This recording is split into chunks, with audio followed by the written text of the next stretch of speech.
Hi everyone, good morning. This is Rahul Mittal from Lucknow. Welcome to my YouTube channel. दोस्तों, आप सब कैसे हैं? आई होप अच्छे ही होंगे। दोस्तों, अगर आप मेरे चैनल पर नए हैं तो रेड बटन दबा के चैनल सब्सक्राइब कर लीजिए, बेल आइकन दबा के नोटिफिकेशन ऑन कर लीजिए ताकि जो भी वीडियो मैं अपडेट करूँ उसका नोटिफिकेशन आपको हर दिन मिल सके। मेरे साथ मेरे स्टूडेंट हैं, मैं उनका नाम जान लेता हूँ। क्या नाम है और कहाँ से आते हैं, क्या कॉन्फिडेंस है, किस प्रोफेशनल में। Hello brother, good morning. क्या नाम है आपका? मेरा नाम मुकेश यादव है और कहाँ से आते हैं आप? मैं राजाजीपुरम से आता हूँ। राजाजीपुरम से। ओके, कौन सा डे है आज आपको लर्न करने का? आज मेरा सिक्स डे है। वैसे किस प्रोफेशनल में हैं आप? मैं टीचर के रूम में हूँ, आज एजुकेशन म्यूनसिपलिटी से हूँ। Okay, teacher. ओके, और तो क्या आप स्कूल में पढ़ाते हैं या कोचिंग देते हैं? जी, मैं कॉलेज में पढ़ाता हूँ। कौन सी कॉलेज में? मैं जो है SPS इंटर कॉलेज में पढ़ाता हूँ। ओके।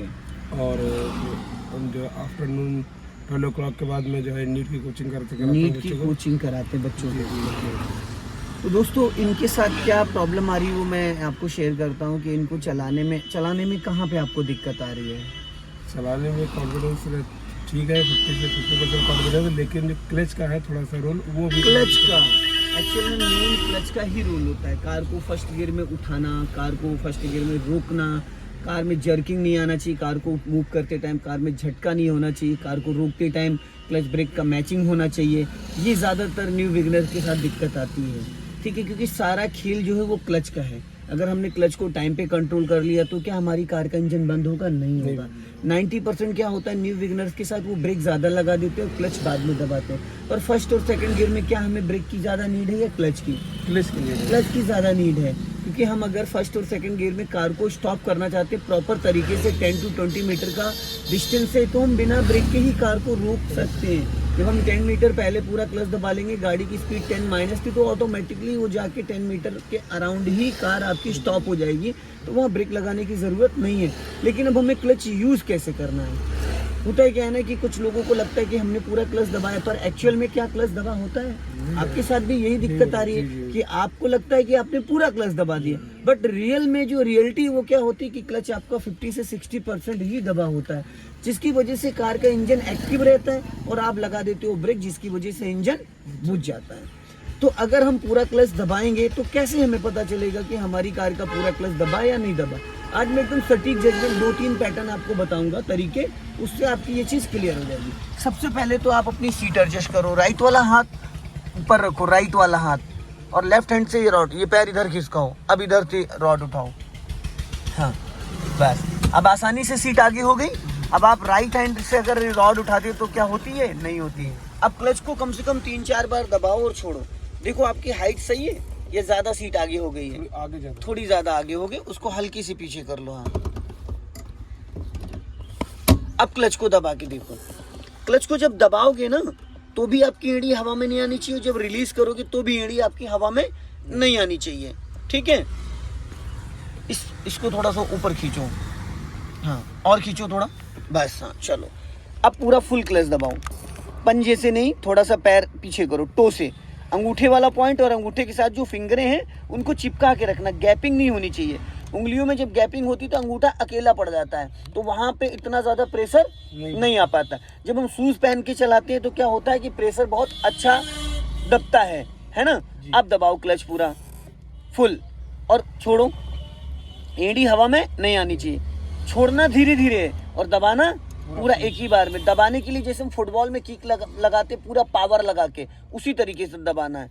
छोड़ो, गुड।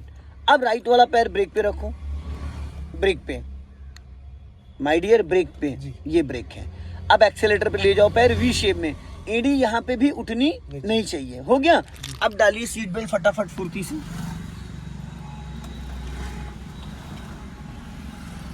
जो क्लच की प्रॉब्लम्स आ रही है आज वो मैं पूरी शॉर्ट आउट कर दूंगा, क्योंकि सारा खेल है क्लच का।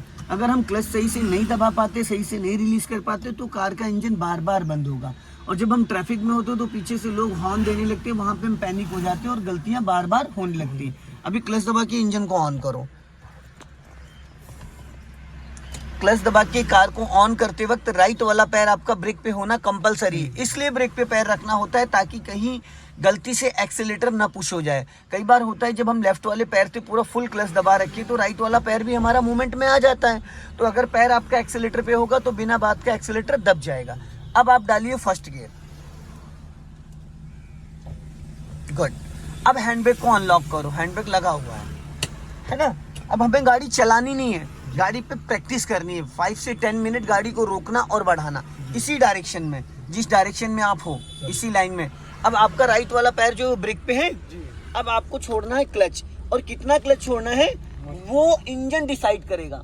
वो इंजन डिसाइड करेगा। इंजन कैसे डिसाइड करेगा? जैसे इंजन वाइब्रेटिंग मोड पे आ जाए, बस आपको क्लच को उससे 1% भी एक्स्ट्रा नहीं छोड़ना है। और ब्रेक आपका यहाँ पे 1% भी दबा नहीं होना चाहिए, बट पैर आपका ब्रेक पे ही होना चाहिए, इसलिए ताकि कहीं गलती से एक्सीलेटर ना पुश हो जाए। ठीक है, चलो।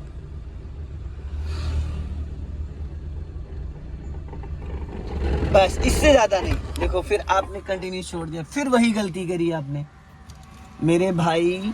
जैसे गाड़ी का इंजन वाइब्रेट हुआ था तो क्लच को आपको उतने पे होल्ड कर देना था। आपने क्या करा, जब गाड़ी का ज्यादा छोड़ दिया, आप क्लच को रोक नहीं पा रहे हो, उतने पे स्टॉप नहीं कर पा रहे हो क्लच को। अगर 20 से 30% पे गाड़ी गियर में एक्टिव हुई तो उसको आपको फिर 30% पे होल्ड रखना है। आपने क्लच को उससे ज्यादा, आप अपने पैर का बैलेंस नहीं बना पा रहे हो, आपके क्लच को, आपके पैर को क्लच फेंक दे रहा है। बस इससे ज्यादा नहीं। वापस पूरा क्लच दबा लो, दबा लिया। अब यहाँ ब्रेक लगाने की कोई जरूरत नहीं है। ठीक है, गाड़ी अपने आप स्लो हो गई। फिर धीरे से क्लच को रिलीज करो। एड़ी हवा में नहीं आनी चाहिए, एड़ी को नीचे दबा के रखना है, एड़ी को पूरा नीचे चुभा के रखना ताकि पैर को हमारे क्लच फेंक ना पाए। गुड। फिर पूरा क्लच दबा लो। हाँ, अपने आप गाड़ी रुक गई। फिर थोड़ा सा क्लच को रिलीज करो, बस इससे ज्यादा नहीं। इंजन वाइब्रेट करने लगा, फिर पूरा क्लच दबा लो, फिर क्लच को रिलीज करो। गुड। अब राइट से निकाल लो गाड़ी, राइट का सिग्नल दो। हाँ, देखो होता है क्या है ना मुकेश जी, कि आपके साथ एक इश्यू आ रहा है कि जब आप क्लच को रिलीज कर रहे हो तो आप, क्लच के अंदर होता प्रेशर। जब हम क्लच को दबाते हैं तो हमें ताकत लगानी होती है ना, पावर लगाना होता है। लेकिन जब हम क्लच को रिलीज करते हैं तो क्लच के अंदर ऑलरेडी प्रेशर होता है, वो हमारे पैर को फेंक देता है।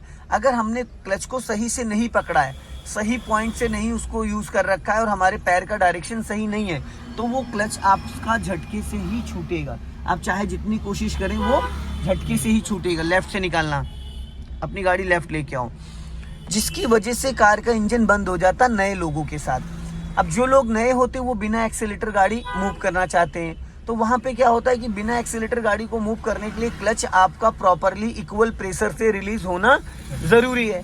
अगर आप अभी हल्का सा एक्सीलेटर लेके गाड़ी को उठाओगे तो अगर झटके से भी क्लच छूट रहा है तो गाड़ी में झटका आएगा, पर कार का इंजन बंद नहीं होगा। लेकिन यहाँ पे बात आ रही कि मैं बिना एक्सीलेटर के कार को आपको मूव करवा रहा हूँ। अब गाड़ी को हल्का सा लेफ्ट लेके आओ, और थोड़ा लेफ्ट, बॉर्डर लाइन पे, और लेफ्ट लाओ थोड़ा। हाँ, अब यहाँ पे स्टॉप करो गाड़ी, पूरा क्लच देन ब्रेक। ठीक है, अब स्टीयरिंग सीधा कर लो। ठीक, अब गाड़ी आपकी फर्स्ट गियर में। ठीक है, अब आप क्लच को ब्रेक दबा के रखो, गाड़ी पीछे जा रही है। अब धीरे धीरे क्लच को रिलीज करो, पूरा क्लच नहीं छोड़ना। जैसे इंजन वाइब्रेट करने लगे, बस ब्रेक वाला पैर एक्सीलेटर पे ले जाके हल्का एक्सीलेटर लगा लेना।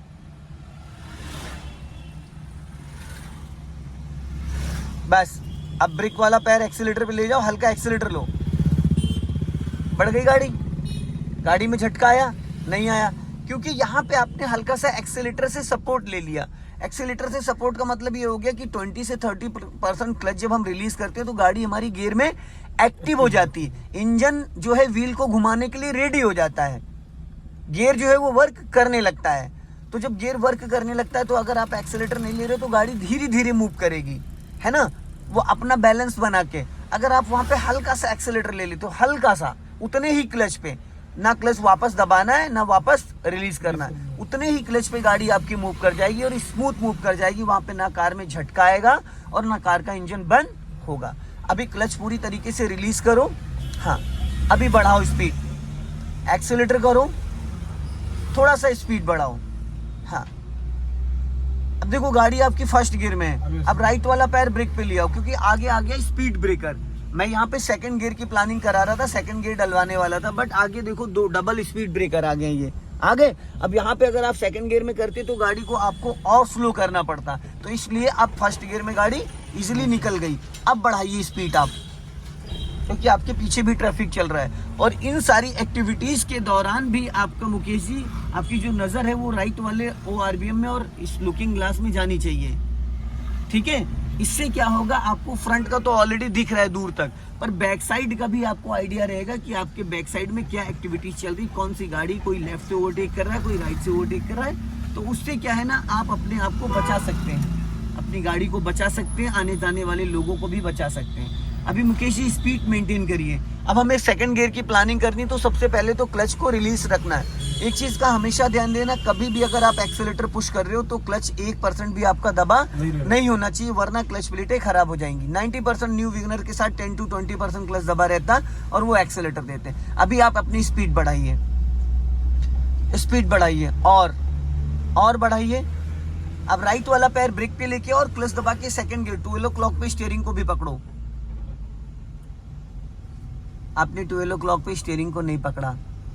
जब गियर बदलते हैं माय डियर, तो ये आपका गियर बदलते के टाइम ये राइट वाला हाथ आपका यहाँ इस पोजीशन पे होने से स्टीयरिंग लहराएगी नहीं। जैसे अभी आपकी स्टीयरिंग लहरा जाती तो स्टीयरिंग नहीं लहराएगी। अगर आपने 12 o'clock पे स्टीयरिंग को पकड़ा, टाइट नहीं करना, इसलिए ताकि जो आप लेफ्ट हैंड से गियर खींच रहे हैं तो राइट वाला हाथ भी आपका मूवमेंट में आ ही जाता है ना चाह के। अभी स्पीड मेंटेन कर लो। अब आपका गियर हो गया सेकंड। अब अपने लेफ्ट वाले पैर को आप डेड पैडल पे रख लो, क्लच से प्रॉपर पैर हटा लो। क्लच पे पैर आपका नहीं होना चाहिए, क्योंकि जो न्यू लोग होते हैं, न्यू विगनर होते हैं, उनके माइंड में कहीं ना कहीं पैनिक कंडीशन थोड़ी सी रहती है, डर बना रहता है, जिसकी वजह से वो क्लच हल्का सा 10 to 20% दबा रहता है, ठीक है। तो जिसकी वजह से क्लच प्लेटें धीरे धीरे जलती रहती हैं। तो हमारा पैर ही जब उस पर नहीं होगा तो क्लच दबने का कोई चांस ही नहीं होगा। क्लियर हो गया दोस्तों? वीडियो पसंद आए लाइक करें, शेयर करें, कमेंट बॉक्स में जरूर बताएं कि वीडियो कैसा लगा। अगले वीडियो में फिर मिलते हैं। जय हिंद, वंदे मातरम।